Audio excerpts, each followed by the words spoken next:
Okay, in this video we're going to discuss some components that you typically will see in a little better golfer. We're going to discuss the releasing of 4-in-1, the turning in the golf swing, and how the right knee should function. So we're going to isolate each one of these parts to begin with, and the first part we're going to talk about is the right knee. So typically, if a golfer's tilting back, you can start to see this at the setup. So if they come to you for a lesson, their right knee and right foot are turned in. So the right foot would be perpendicular to the target line, the knee would be turned inwards too much. That's already starting to tilt the golfer back into the right at the setup, which would make the path go excessively to the right on the downswing.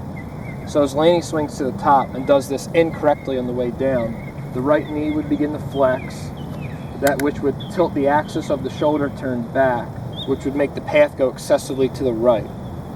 So a good drill to help a golfer stop doing the right knee and flexing it too much would be to turn the right foot out excessively, have the right knee out the most, and you have them start punching balls. Just have them start punching the balls, keeping that right leg straight, not letting it flex.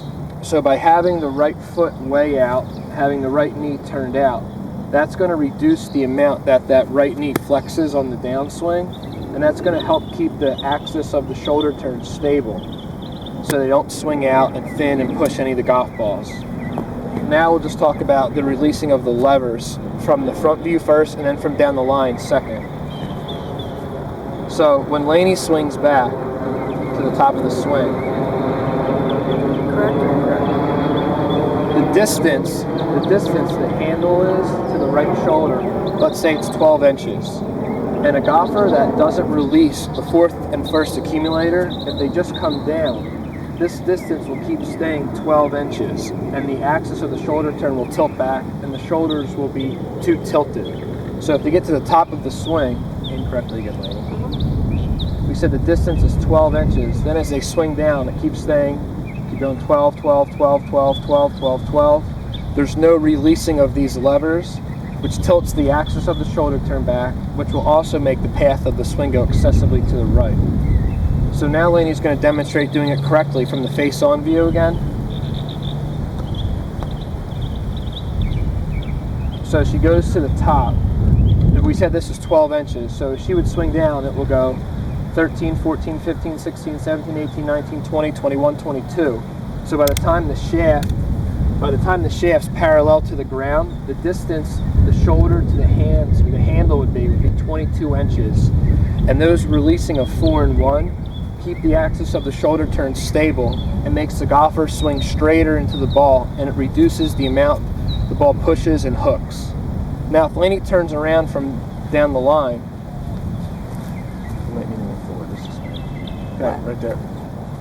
So if she goes to the top of her swing from down the line, how to see this is if this angle right here between the left arm and the shoulder needs to pull away incrementally. Right there, stop right there, Laney. So you can see how this angle became wider as she started down. That's 4-in-1 releasing. If she did this incorrectly, go to the top of the swing, start tilting back. You see how this angle right here has not released at all, and how the path of the swing it got excessively to the right. Okay, now we're going to go over the turning component in the golf swing and what you'll typically see in better players that don't turn in the follow through. So now Laney's going to do this correctly first, just so we have a baseline to measure off of. So when Laney's right arm is parallel to the ground, this would be the correct way to see this, that the shoulders have turned 90 degrees, the hips have turned 80-90 degrees, the right knee has turned in 80-90 degrees. So if Laney starts again from setup, just so we're on the same page, you can see if we're just looking at the knee and the shoulders and the hips, see how the knee right now would be like almost perpendicular to the target line. By the time that Laney would get finished, you see how now the knee is turned 80 to 90 degrees towards the target line, how the hips are 80-90, how the shoulders are 90 degrees. So this would just be the baseline, what you're looking for to start measuring. Now if Laney does this incorrectly, a golfer that would be tilting back, not turning and swinging too far to the right, right on parallel ground more, right there. You can see how now the shoulders have only turned like 50-60 degrees, as well as the hips, and the right foot's down too long and the right knee hasn't turned. And just so we're clear, if Laney was just to stay bent over and just turn. If a golfer just turns while staying bent over, do it one more time. If a golfer just turns while staying bent over, the axis of the shoulder turn will move the most forward.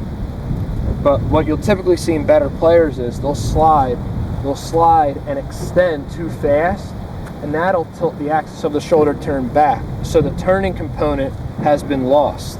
And how would you say how this has changed over the past couple of years with all the instruction and the instructors? Well, what's typically happening is everybody's focusing on the extending Sliding. and the sliding, and then they're leaving the turning part out, I think more out of fear, because most of us throughout our careers, if you're my age or a little older, a little younger, you've been turning too much. Now you're trying to tilt and slide and you're not turning enough. And a lot of players are even scared that they think by turning that they're going to cut the ball, Right. wouldn't you say? Agreed. And you're not That's why going to you cut won't. this ball. If Lainey sets up to this ball, if she has the hands are forward, the weight's forward, she already has the path already set to go outward. All she has to do is maintain this relationship by extending and turning through the ball. That'll keep the wedge stable through the ball. That'll make this shot pattern a lot tighter.